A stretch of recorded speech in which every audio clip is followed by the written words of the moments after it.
And we're on. Welcome, guys, to the Big 12 Mafia Show. Well, thank you. You motivated to be here, both of you? Yeah. Yes, sir. Mm-hmm.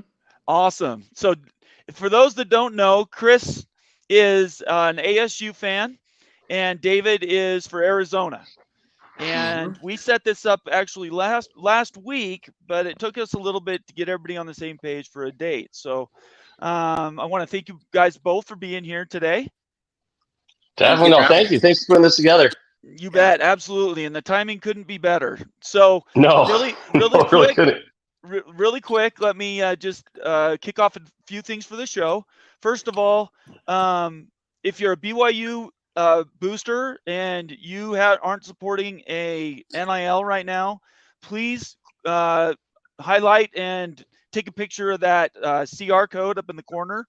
That code will take you directly to a link that will sign you up for Coug Connect. I signed up for all of it, $10. It's monthly. It's easy build. You get some background stories and whatnot, but mostly I wanted to contribute to the NIL for BYU. The next thing is I want to ask everybody to subscribe, like the video, leave comments, because we take story ideas from those comments and suggestions, and then we bring them up in later shows. Like this show today was a story idea I got from somebody a couple weeks ago. So I'm really excited to have both these guys with me today. And I'm going to share one thing, and then I'm going to turn it over to Chris. So right now, this is the map as it looks. If the news went down today, that they're kind of guessing it would have Arizona, Arizona State, UConn, and Colorado into the Big 12. We don't know what the timing would be on that. I'm sure it would be sometime in the next few weeks, but that's kind of what's being discussed right now, and there's a lot of smoke behind that. So going off of this map, Chris, what do you think about that? You know what? It says Big 12. The Big 12 soon? Maybe too soon. News dropped today. I don't know if you're aware, but ASU is now an AAU member.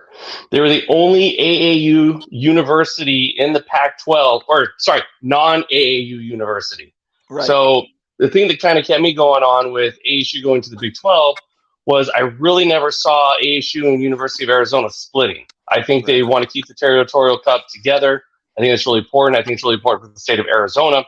And so I figured there's no chance Arizona would go to the Big 10 because they couldn't take ASU with them. So the talks of CU and Arizona going to the Big 12 would make sense to me that ASU is probably going to drag their feet, but they're going to go to the Big 12 with Arizona.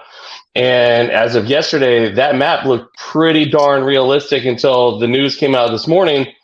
If ASU is an AAU member, I'm not saying that they're going to the Big 10 because, I might want to put a tinfoil hat on. That makes them Big 10 eligible. And a plane flight's roughly 30 minutes from LA. So USC and UCLA are looking for those companions to work out with. We're really close. And I don't think ASU and U of A would be too upset taking a little bit of a pay cut to go to the Big 10 versus staying in the Pac-12.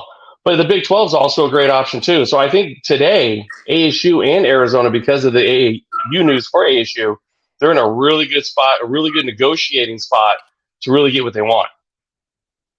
So what you're proposing, and David, you can jump in here anytime. So what you're proposing is the fact that they now qualified as AAU, that moves them ahead of potentially other schools? Yeah. Okay, well, so are they ahead of Oregon and Washington? It depends on what Oregon and Washington are trying to negotiate. Like Washington and Oregon are well-established, very elite universities.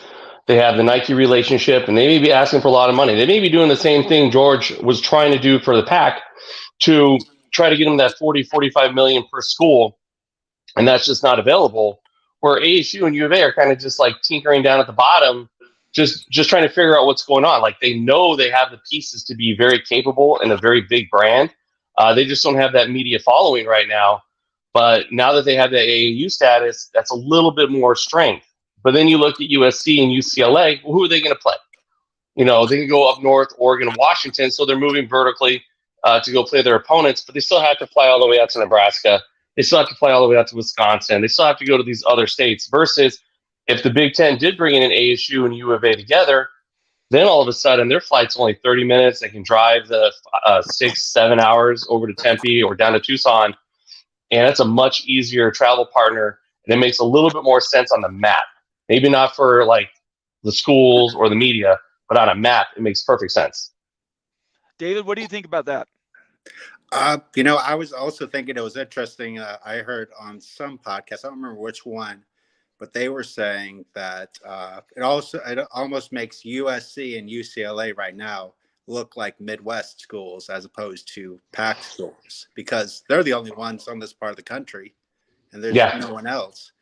And what perfect fit would be Arizona and ASU, especially since we're closer in proximity. ASU has a campus at LA and somewhere in LA. Don't they have like, they have like ASU LA? So that makes even more convincing. And I think they might, they probably, I would say ASU probably hopped us in terms of, how much the Big Ten would like to have ASU, especially with their brand and their history. They have a much better history than U of A does in terms of football. So they probably hopped over us in terms of how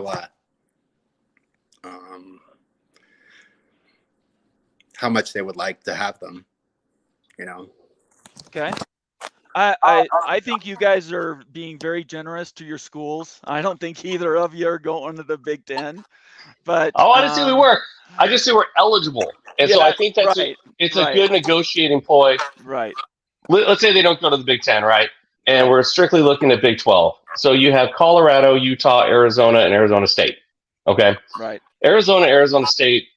We have a nice little track record with Texas. And you know what? We didn't burn the Big 12. We're not like CU. We didn't just leave the conference. I got a couple friends. I got T. I got John. Both those guys love their Buffs. And you'll hear, one will say, well, I love the Pac, but, I do miss that Big 12. And I got another. And then you have John who goes, we should have never left the Big 12 in the first place. Right. Well, you burned them. So the Big 12, when they're trying to negotiate from a position of power, all right, we can bring CU back. There's some familiarity there. We can build some rivalries there. Arizona, they got that great basketball school down in Tucson, and we're really going to leverage the basketball stuff. And you could see that, but now that you have ASU and U of A, you're like, all right, well, they're both AAU status. We bring over both Arizona schools. They're going to push us up academically. If we can get CU to come over, they're going to push us up academically. And then it's really who's the fourth, right? It's got UConn on that map. I'm not buying UConn. I think San Diego State is a very smart university. They haven't jumped, right? They haven't really pushed, and we're going to find out, I guess, in 29 days, what they're going to do, right? If they're going to stay pat in the Mountain West, or they're making a move to the Big 12 or the Pac-12. They're kind of honestly, they're kind of like I was thinking about the other day.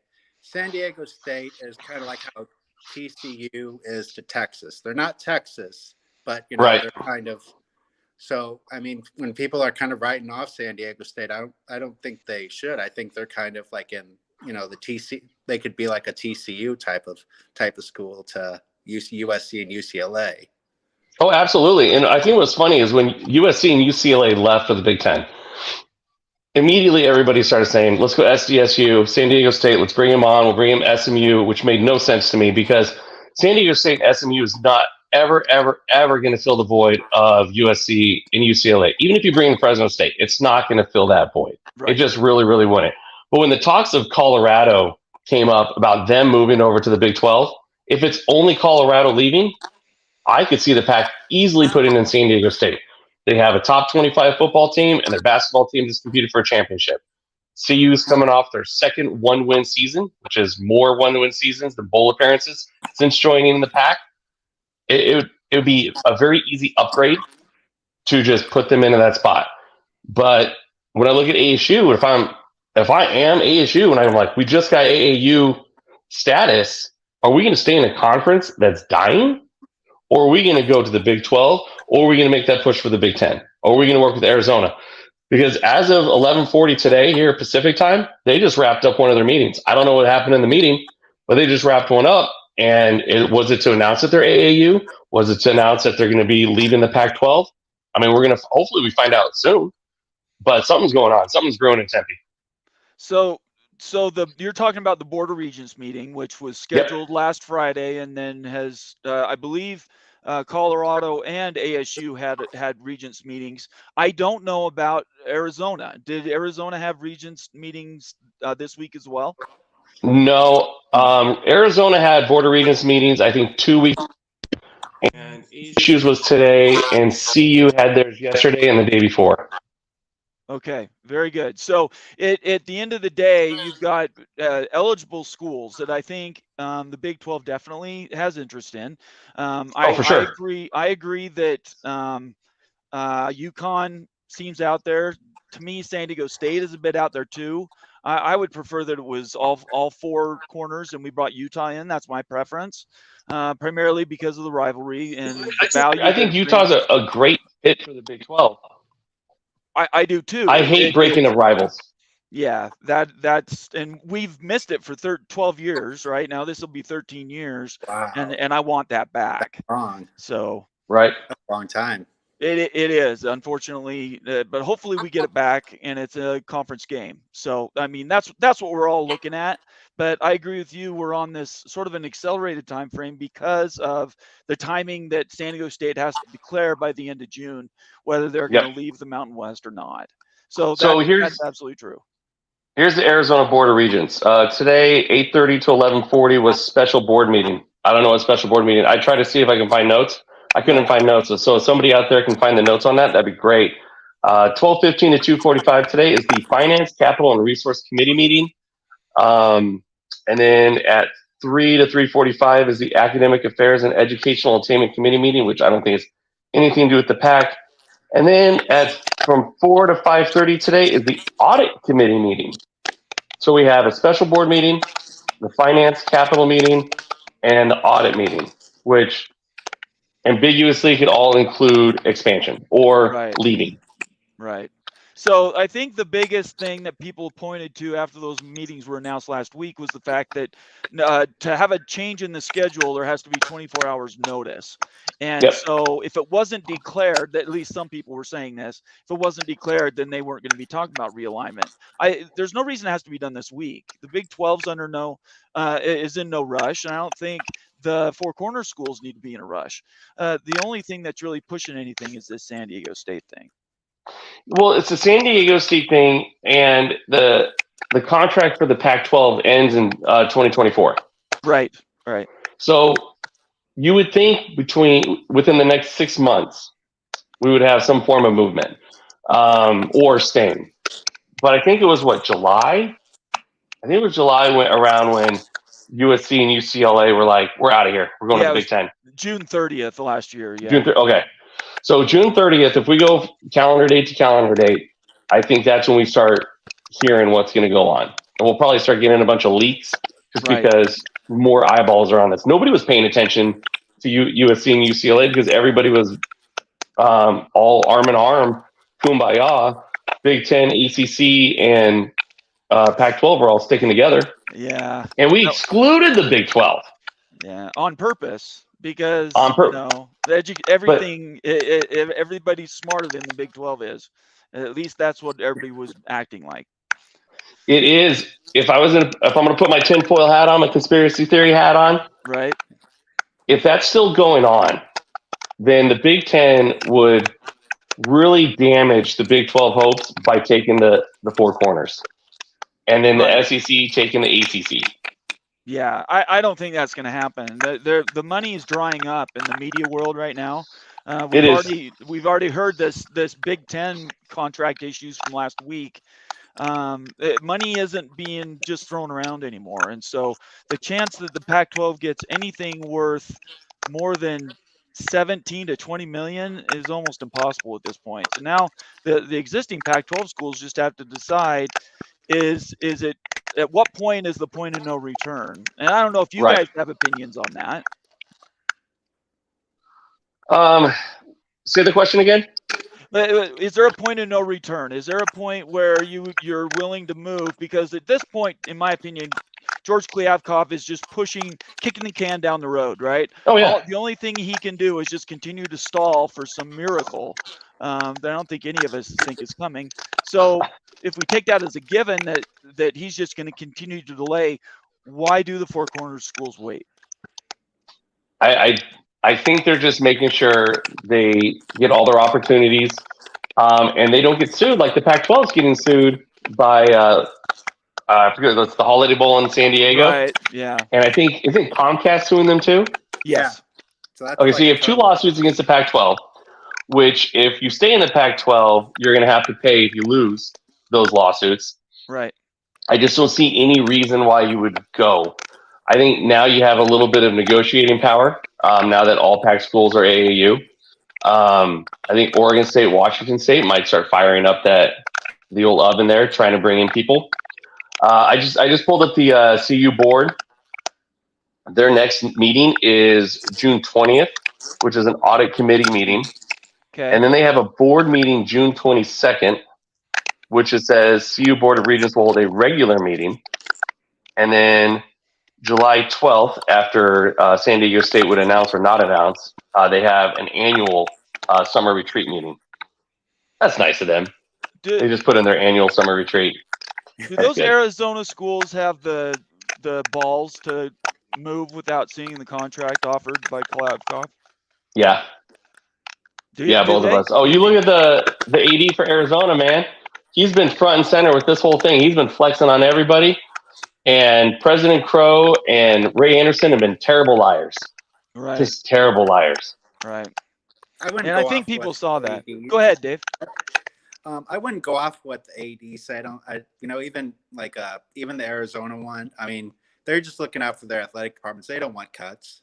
They don't want to lose. Have to cut like $5-10 million out of their budget. So they're going to say like whatever they need to pressure their presidents into getting the most money they can for their athletic department, right? Yeah, I think that stands to reason. I just want them to make smart decisions. That I think both schools would be fantastic in the Big 12. And who's to say they don't get an offer to the Big 10 in 10 years, right? Nobody's saying that. It's just a matter of, is that going to be happening in a short term? I don't think so. Right. And I think the news also came out this week with CU saying that they're going to give Dion the final say on whether or not they move. I mean, I've never seen a university just hand over their lifeline to a coach that's not staying. Who said that? Oh, I'll look it up. I'll look it up here. Yeah, I don't know. That sounds awful iffy to me because you have these. No, it was an article. Academics. Give me the link and I'll bring that up and we'll have a quick read on it. Yeah. Let me just really quick interject. If you're a BYU booster and you aren't supporting it in NIL, please sign up for Coug Connect. The link is in the reader below our names, and then up in the upper right-hand corner of the screen, you'll see the QR code. I said CR earlier, but it's a QR code. Scan that with your camera on your phone, and it'll take you directly into Coug Connect. Sign up for $10, and it's really painless. An easy way to start building what BYU is going to be in 5 or 10 years. We start that today. The other thing is, everybody, if you're new to the show or just recently started watching again, just know that I'm now getting over 100 comments each show. So if you want your comment or suggestion to jump out or a question for the panel, you can hit the tip button next to the comment link.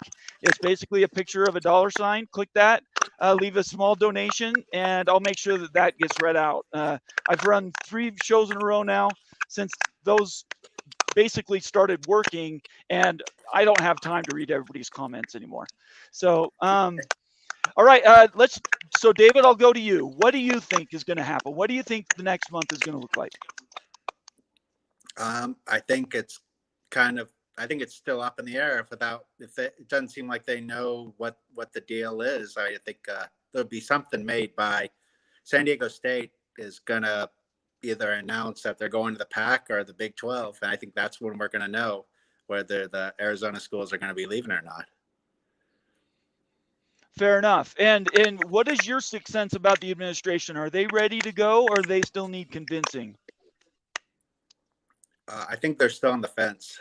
I mean, really. The last thing we've heard from them is Robin's kind of sounding wishy-washy, kind of, talking political speak. So it sounded like he was going one way, and then it sounded like he was talking about a different way. So right. Yeah, that's absolutely true. That's what the story has been recently. yeah. We got a comment here from Blake. Thanks for being here today, Blake. Call me crazy, but I think it's Colorado, Arizona State, and UConn. I really hope it's not UConn. I want Really? UConn instead. I don't mind. I'm not against UConn, but I need that slot for Utah. I really hope Utah comes along. But I don't know. What do you guys think about that? About UConn as a school on its own? I think UConn, I know they were trying to refurbish their football program. UConn's basketball program for both men and women is fantastic. Right. Brett Yormark, I think he realizes he doesn't want to compete on the same stage as SEC and the Big Ten for football. So he wants a football program. He wants a steady football program. But I think he's angling to just monopolize basketball. And when you bring in University of Arizona as a blue chip basketball program, you got UConn blue chip basketball program, and then you have CU and ASU who are above mediocre basketball programs. That's a big start. And if you can corner that market, you're just going to bring in all that March Madness money. I mean, March Madness is one of the highest rated, highest watched sports events next to the Super Bowl. Right. So if you have control over that, then maybe down the road you can leverage that for football or not. I mean, that's where the Big 12 is going to get their extra money is off basketball. That's how they're going to pay all these schools. So if they can get that rolling, I think they'll be in a good spot. What do you think, David? I'm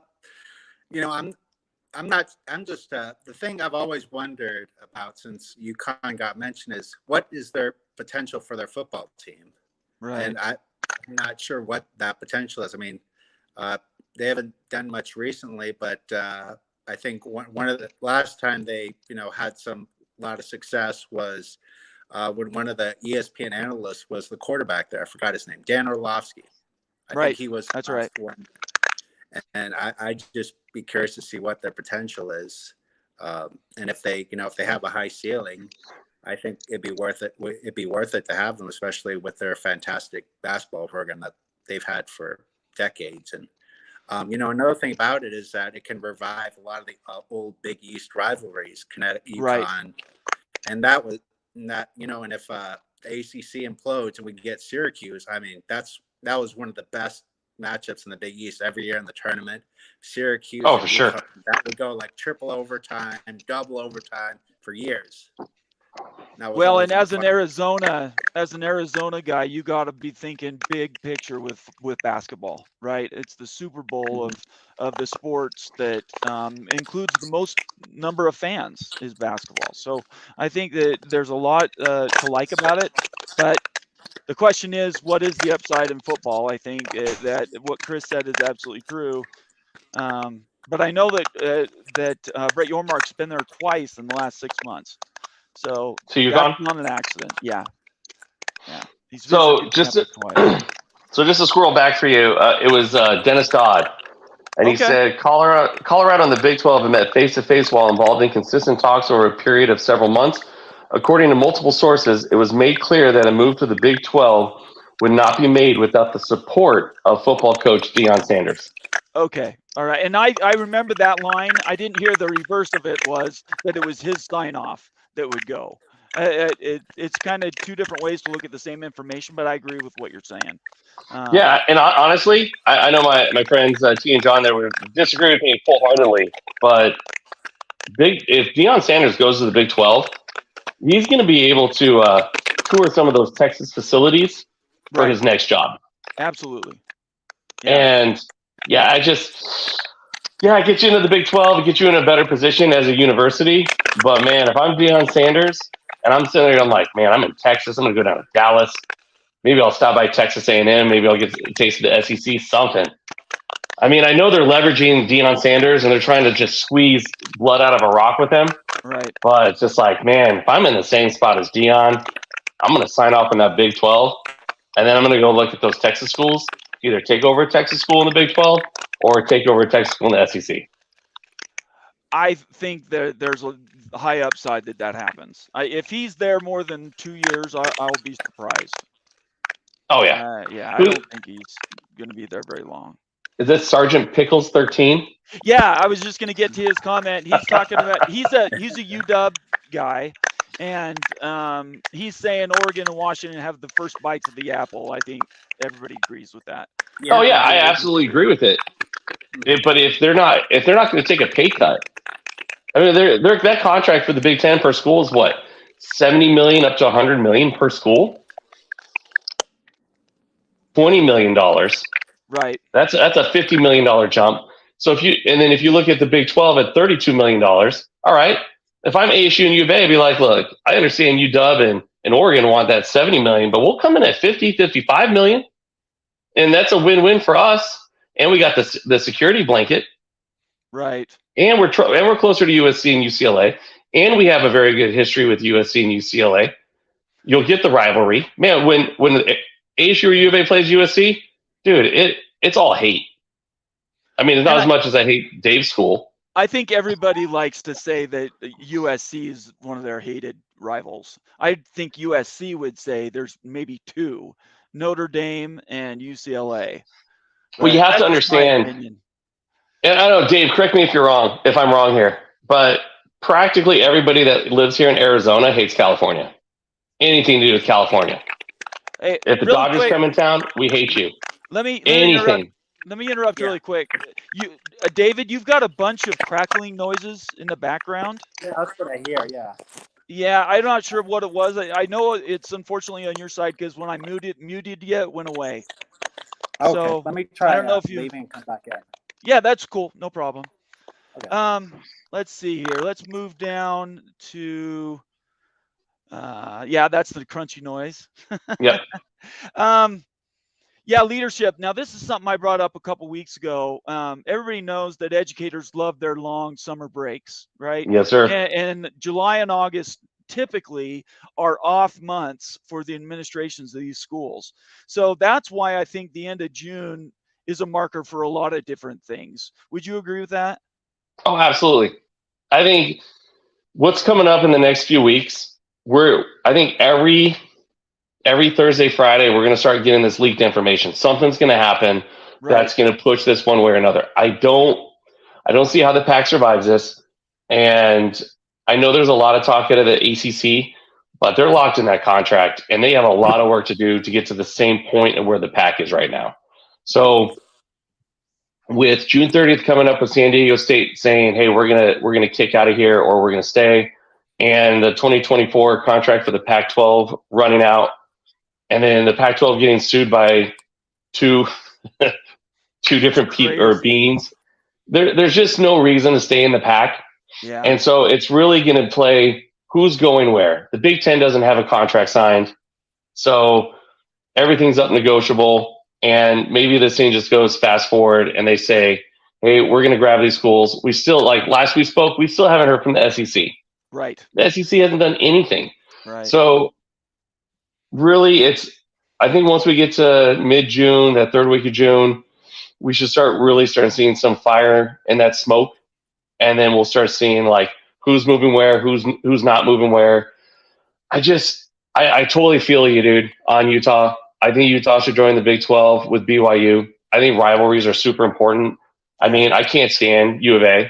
I'm open about that. I'm sure Dave can't stand ASU, but I wouldn't want the rivalry to go away. It would just suck the life out of everything. And so I want the Territorial Cup to go on forever. I want to hate my neighbors down south, and we hate California together. And that's where we left off where Dave had to bounce out real quick.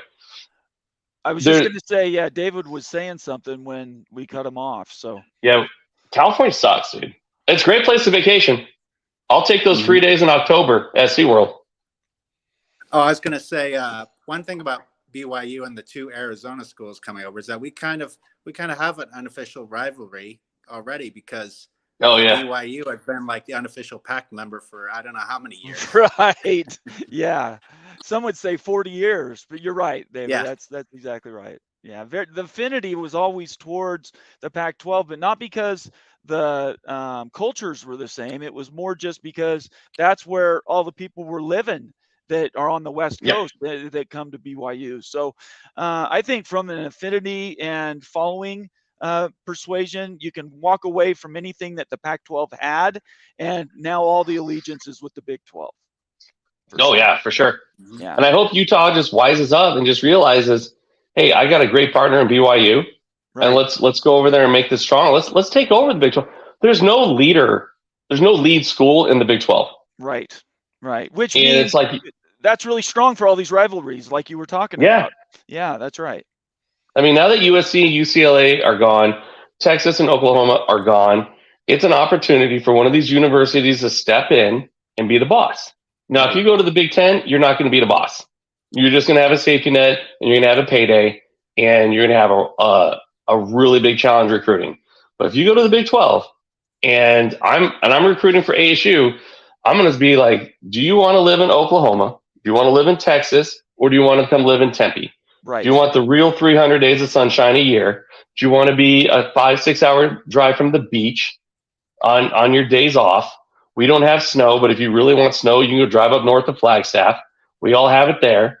You know, we have things that the rest of those Big 12 communities, they just don't have. Let's just say BYU.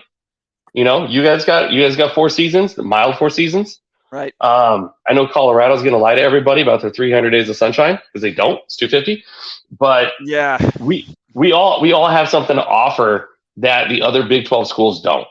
Like, and that's the thing where a lot of these, you hear it a lot from Buff Nation. Buff Nation's always about like, I don't want to leave the pack. I don't want to give up my Seattle trips, my NorCal trips, my Arizona trips. I don't want to give them up to go to Texas and Oklahoma. There was I'll let Dave chime in here, but I remember I was listening to a guy on the radio. It was a CU alum.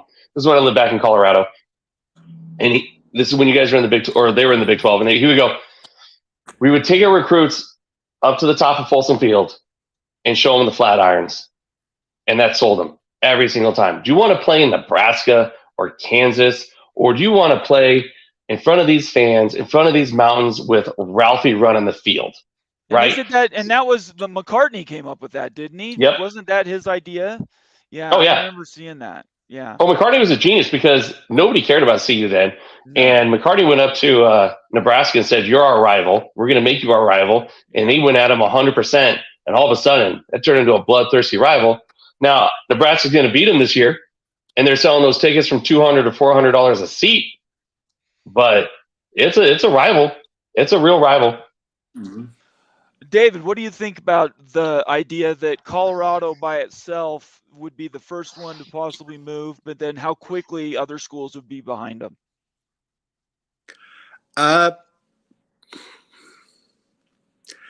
You know, the whole thing I keep going back to, and I just want to bring this up too, is that I know we're not huge fans of, but Tony Altsmore and that research money and that, you know, the academics and I keep having that in the back of my mind, and that's the only thing that keeps kind of like the trump card that I don't know. I keep going back and forth on. Well, I remember seeing some stats come out about the fact that when Colorado and Utah both joined, I don't know about any of the other schools that have been in the pack, but those two in particular, when they both joined, they had an immediate spike in education dollars, but then it came back to the mean, where the growth has just been in small percentages rather than those giant leaps when they first went into the conference. Okay. So are they doing more now than they were 15 years ago? Absolutely. But are they doing so much more that it's leaps and bounds over any other natural growth that there would be? Right.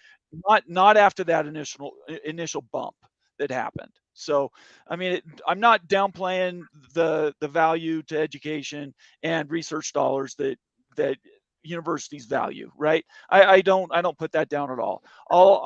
And anybody that I've spoken to personally about the situation is, at the end of the day, you're bringing recruits in to sell your school, not because of the research dollars, but because you can put a good product and compete against the top guys on the field and on the court.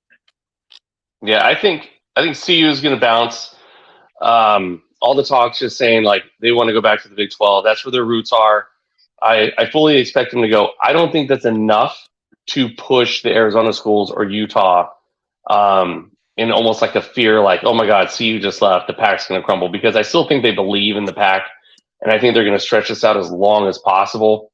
That's why I think if CU did leave, I think San Diego State would immediately jump into that spot. And that doesn't mean that Arizona schools don't leave. And that doesn't mean Utah doesn't leave or Oregon or Washington don't leave. Right. I think they just fill that spot once CU goes. And I don't think there's really going to be love lost. It was because it was really weird. I was living in Colorado. I was in Longmont. And I remember when CU joined it, because I was excited, because I'm like, sweet, I live in Colorado and I get to see ASU basketball every single year. And I'll get ASU football every other year. But we just went into the new uniforms. We just got the pitchfork watermark. And we just had this huge media thing. And I think Arizona went into their blended color, red and blues. But all CU got was a sticker. Right. And then the renovations were slow. They never got the money. Yeah. And I would go to the ASU CU games, and Sun Devils filled that stadium like 60%. It was just a Sun Devil just party. I used to call it Sun Devil North, because it was just, we're all maroon and gold here, speckled and black.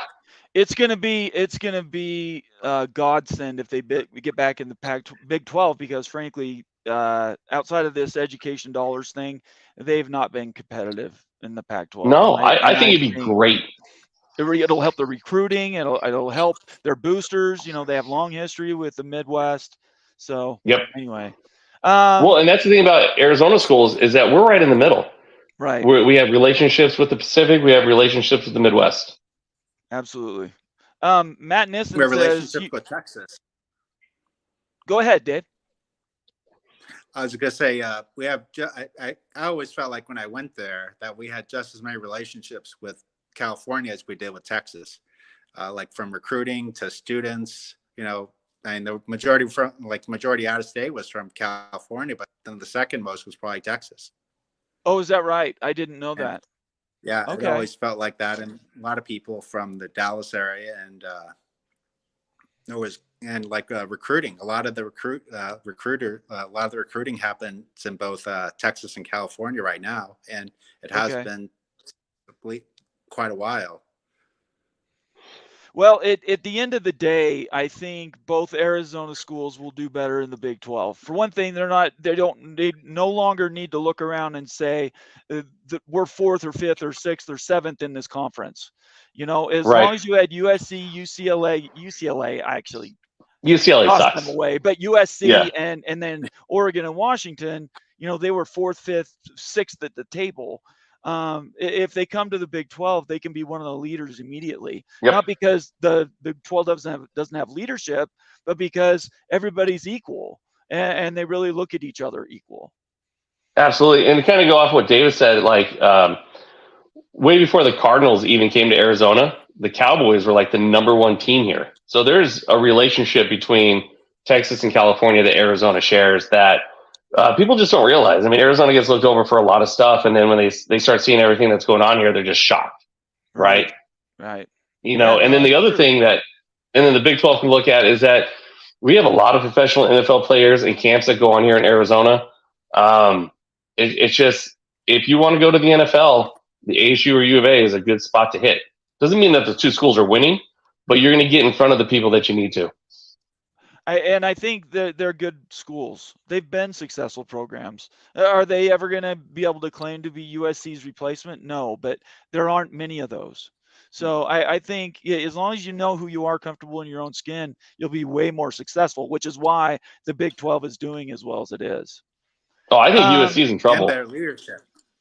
Yeah, better absolutely. Leadership Yeah, leadership is true. That's the main thing I've been really tired of for the past, 15, 20 years, is the leadership's just across the conference has been so frustrating. Scott and even people who they complain about the Big 12, but the Big 12, they haven't made the poor decisions that the Pac leadership has. I mean, it's just constant, one after another. And then we're like Kliavkoff. I'm like, yes, someone. I mean, he doesn't even have to do anything. But I mean, no, just so much he screwed it up. When his biggest, when George's biggest claim to fame is he shut down the Pac office in San Francisco, that's pretty weak. right? If that's his one claim to fame is he's stopping the hemorrhaging of money outside the Pac-12 conference, that's not leadership. That's basically No. just trying to staunch the blood flow, right? So We were I excited think, about that.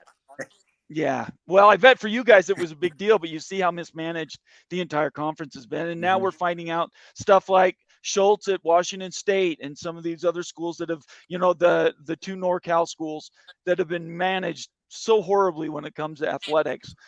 Those are challenges, right? And I don't know why you wouldn't want to turn the page immediately. Oh, I just want to flip the book over, not even turn the page. Right. I'm Of course. I'm done. Like when Larry Scott took over, the Pac was probably the best conference. Period.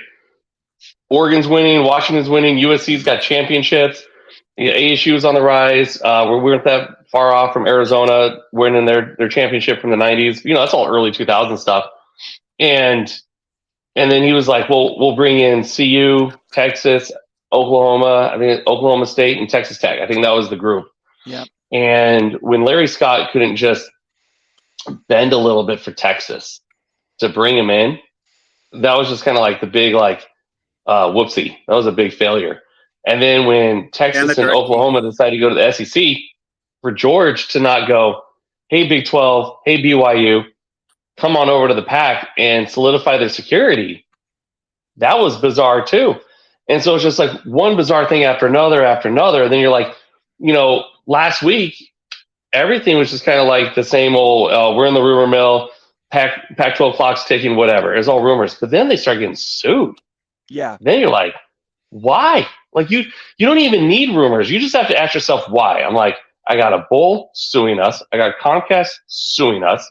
We're only going to get $20 million, which is $12 million less than BYU and about $80 million less than the Big Ten. Yeah, it's crazy. Where do you look at George Kliavkoff and where do you look at the Pac and say, I want to stay here? Because if all these schools, if Oregon and Washington if everybody goes to a new conference, right, you're still going to have probably 4 or 6 Pac schools in one conference and 2 to 4 in another conference. You're still going to travel to those locations. You're not losing the locations. You're losing the conference. Right. Absolutely. That's absolutely true. David, I didn't mean to cut you off if you started to say something. No, I just, he basically summed up everything been frustrated about. Oh, the DirecTV thing. Oh yeah. Oh my God. That was a massive thing. I was just like, just take whatever you can get and just get it on DirecTV. It doesn't need to be that hard. Just get it on there, and then here we are today. Well, I think what you'll find out is the more you start traveling in other circles in these other conferences and you start getting feedback of what the perception has been about the Pac-12, I think you'll find out that the elitism, the vanity and pride, the wine and cheese clubs, right? All those things is what the perception of the Pac-12. By the way, it's not an accident. They engendered that. They were trying to foster that idea that they were the elite of the elite. And basically now math basically says everybody's in bed by the time you guys kick off your football games. Nobody's watching you. You're not worth much money. So, I mean, that's a killer. Blake Phillips says, Brett Yormark knows the Big Ten and SEC are going to be a lion's share of football. We all agree with that. Basketball is where there's an opportunity for the Big 12 and frankly, other conferences that aren't in the other two. But if you're strong in one thing, be really good at it. And that's how you can, put a stake in the ground and you can start to be successful. So if you look at the Big Ten this last year in football, and it's looking at one year, I hate looking at 1 year because you really need like a bigger piece of the pie. Big Ten wasn't very good in football. Right. They were mediocre. And then when you look at the SEC over years, they're very top heavy.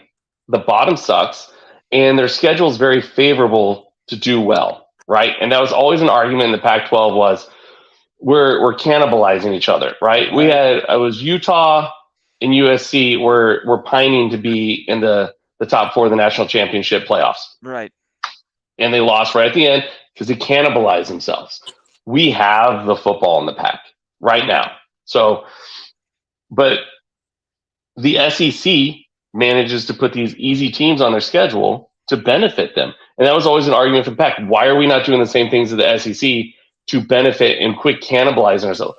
We don't get any special star stickers and happy face stickers for beating ourselves up and not playing for these championships. Right. So I think that gets overlooked. And so when the media partners come to us and be like, you haven't been in a playoff. And like, we haven't been in a playoff because our top 4 or 5 teams are really good and they keep beating each other. But it doesn't help. It doesn't help when Utah loses 2 Rose Bowls in a row and they look bad in both games. No, but we shouldn't. That doesn't help you at all. But we shouldn't be looking. So we should be looking at like what's happened this last 1 or 2 years. Like Oregon State and Washington State had great years last year. Does that mean they have a great football program? No.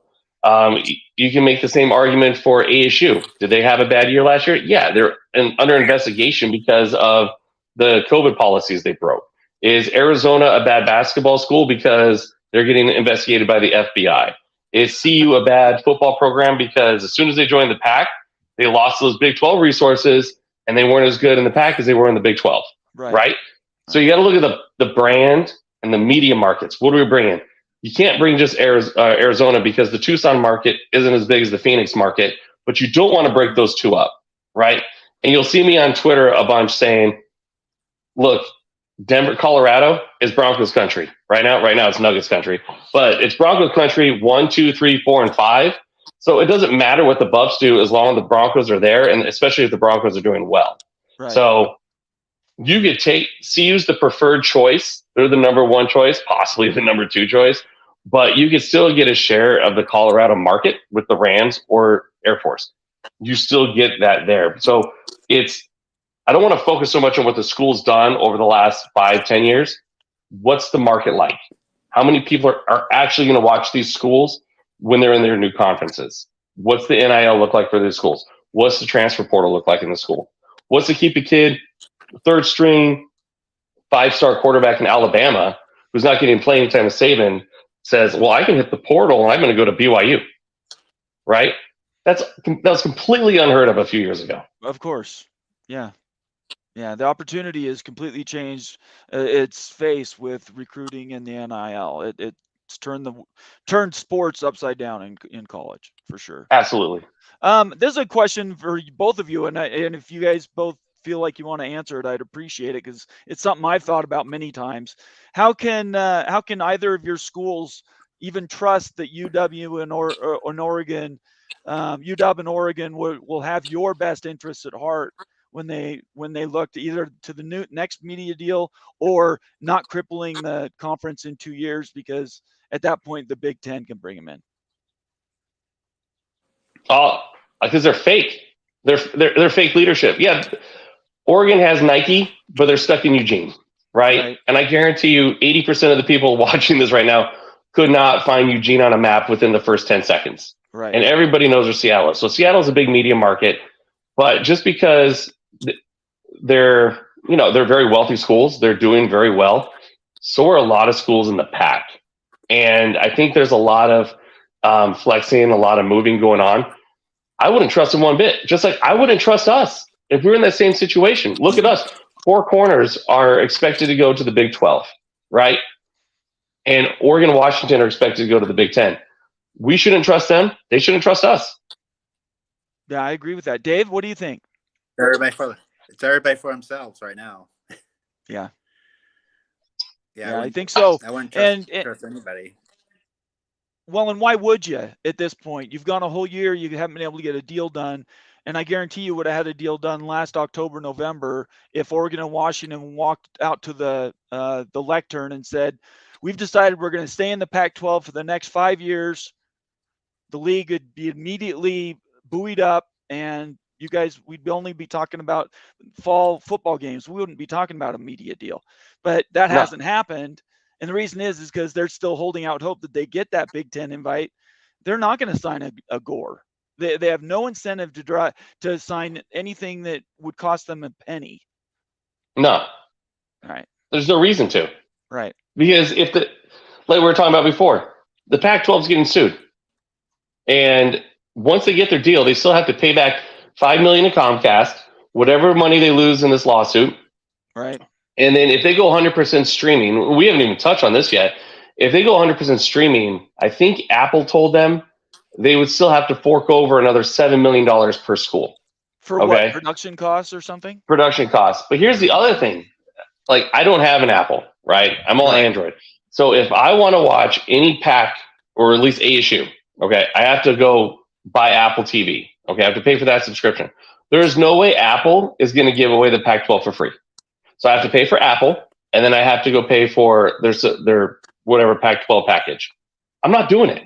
I'll just wait a day, watch it on YouTube, watch highlights on YouTube, watch the game on YouTube, and I'll follow it on my phone that day on what the score is. And that's just the way it's going to be. Because when it was with DirecTV, and I had DirecTV forever, but I liked DirecTV. I wasn't giving up DirecTV to get the Pac-12 network. I'll just have to listen to it on the radio. And that's probably what I'll have to do for ASU. I'll just have to listen to it on the radio and be old school like they did back in the day and enjoy it that way. But there's no way, at least for me, I'm just speaking for myself, I'm going to pay for Apple and then pay to stream additionally. It's just going to be on the radio. David? I'd pay for it. I would pay for Apple. I think it just. Of course, you're in Tucson. It'd be a lot easier. It'd be a lot easier to find the games. You know, we're not on. We'd be all in Apple, just our conference. It wouldn't be like ESPN Plus, where there's 60 games going on any Saturday. I've tried using the Hulu Live TV app to do ESPN Plus, and I mean, there's just so many games to scroll through. It's just impossible to find. I think it would be a huge benefit to be on Apple TV. It'd be a huge upgrade over the Pac-12 network. Pac-12 network's just, you know, I mean, then anybody can see it. You know, our alumni from across the country, you know, they could maybe, you know, gain their interest back in it because now they can actually see their teams play. You know, I would fully disagree with that because I don't think you're going to get a huge population buying Apple TV. I think Apple TV comes with anybody who owns Apple, right? So roughly half the country has Apple, all right? So then they would only have to pay for the subscription. The other half would have to buy Apple TV and bring it on. It's also the 9th worst streaming service that is provided. So most people have YouTube, Netflix, Amazon, Hulu, Disney Plus. I mean, that's 5. It's 5 services. And you're going to add in Apple for what? For a payday? Because the problem is that the Big 10, Big 12, and SEC all have linear TV. So I can be anywhere. And it really comes down to recruiting because we want kids all across the country to come to see Arizona State. They're going to be able to see that on linear TV, right? For some potential prospects to think like, well, I'm going to have to turn on my Apple. I have to get Apple, or a recruiter has to give me Apple, and then I have to pay for Apple just to watch Pac games. I don't see it happen. I think maybe some diehard fans will pay for it. I think that's a very small percentage. And I just think linear TV and availability and visibility trumps how much money we get paid. I would rather take the $25 million and have 90% linear coverage than have $60 million with streaming coverage. Yeah. Well, you know whose fault that is? That's Kliavkov. He positioned the Pac-12 wrong at the very beginning. He made a strategic decision, and he thought the money and the exposure would be together, and we now know that was a really poor bet. So. Oh, absolutely. Yeah. All right. Well, guys, we've almost gone an hour. Go ahead, Dave. I was going to ask, do we the pack that it would cost money for the pack on Apple TV? I don't think that, I've heard people saying that and some people not saying that. I mean, if it's not going to cost anything, it's just with the $6 subscription. I mean, I've heard it both ways. I've heard that it's a la carte, so you have to pay for access. I've also heard that it's only going to require Apple TV subscription. So since nobody's seen a deal, nobody has any idea what the proposal is. I guarantee you, though, if they could have given it to them, they would have done it a long time ago. I think the exposure is the biggest deal. Is they walked away from ESPN, pissed them off, did not do any favors with Fox, and we are where we are today. So I told you the first time we had our oh, go ahead, Dave. I was going to say, I we don't know what happened with NBC and Peacock either. Right. No. Right. That sort Right. of disappeared, And didn't we don't it? know what happened. And Wow. USA Yeah. Network, which was part of Peacock, and CW, all that. It's all a mess. But I was telling the story when I was taking a trip down to Shreveport, and my Uber driver was telling me how big of an ASU fan is. I'm like, how does a guy who lives out in Shreveport is a big fan of ASU? It's because he's up at 1 o'clock in the morning driving people around. When he gets home, that's the only game that was on for the Pac-12 at night. And that's just an example of linear TV. It's like all of a sudden you come home, that's the only game that's on. And I always thought being that late game was such a pretty big advantage. Yeah, you're not getting like the big numbers like you would in the middle of the day, but you're the only game on. Right. You're the only thing to watch. And so I think that brings some excitement. I think the talks about using us as only Pac-12 at night, I think that's kind of ridiculous. I think there's better ways to use our resources, especially out west, because we got really, really talented schools. When you go look at who's drafted in the NFL, there's a lot of kids from the Big 12 and the Pac-12 that get drafted. Sure. Yeah, they'll look, draft guys will go anywhere to find somebody that's going to be good for their team. They don't care where they go to school.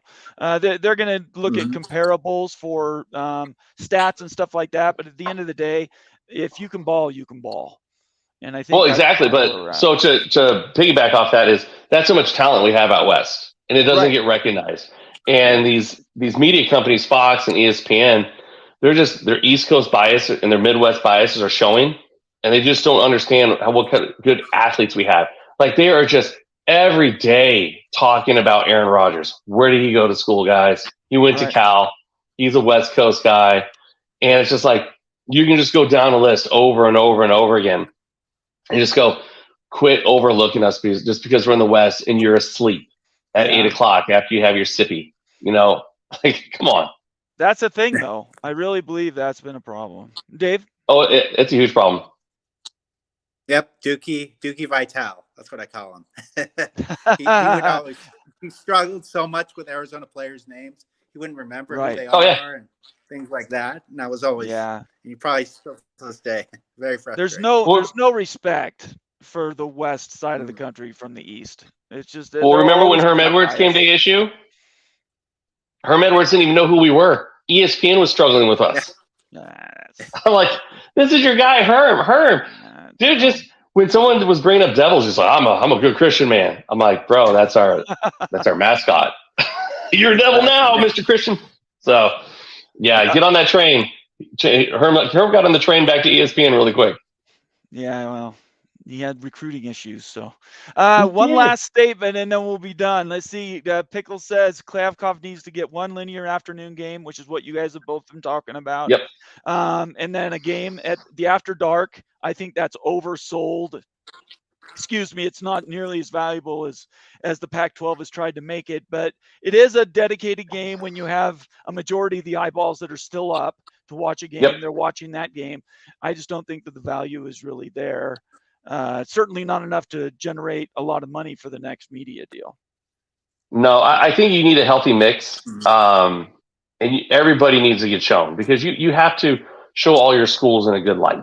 Right. And I guess if it's my final sign off, you do. Everybody needs that linear TV. I think this is a really exciting time for ASU now that they're AAU members. I think it's a huge negotiating tool, whether they're going to take that risk and try to push themselves in the Big Ten with everybody else, or if they use that to leverage themselves more money, more power into the Big 12. So, congrats to ASU today. I love it. It was very exciting news. When I first saw it, I didn't believe it. But then I looked at it, I was like, dude, that's fantastic. So for me today, it's a great day. ASU is an AAU member, and the Denver Nuggets are going to start their sweep of the Heat tonight. Looking and loving it. There you go. You're living on top of the world. How about you, David? What's your last word? I'm just excited that ASU got their AAU thing. It's going to help us. Thank you, sir. I think a huge help. It's going to be a nice selling feature, and like you said, Arizona, ASU. You kind of need both of them. Arizona can carry Tucson and a little bit of Phoenix, but and the same thing with ASU. Kind of. Whoever gets us is going to love us. Well, I already love you. So Thanks, man. We love you too. I want Arizona Yeah. in yesterday, Mhm. so I just want the entire state, as far as I'm concerned. I miss those Pac-12 rivalries a lot. We'll get it back. All Yeah. right. Well, he's Chris Catch, and he's Dave from Arizona. Follow him on Twitter. And if you have any questions or suggestions for the show, please hit me up on Twitter or leave a comment or a suggestion. And I try to get to all those. It's getting harder now that we're getting a lot more comments, but so far I'm still staying up on that. Don't forget to subscribe, like the video, and recommend us to your friends and family. Hey, thanks for bringing me back. You bet. Of course. Yeah, We'll do thank it you. again, Thanks guys. for having me. Hopefully we have some new news in a couple of weeks. We'll do it again. Absolutely, sir. Have a great day. All right. You two down there in everybody. Tucson. See ya. All right, we'll see you, man. Yeah. Bye. Here's the fork.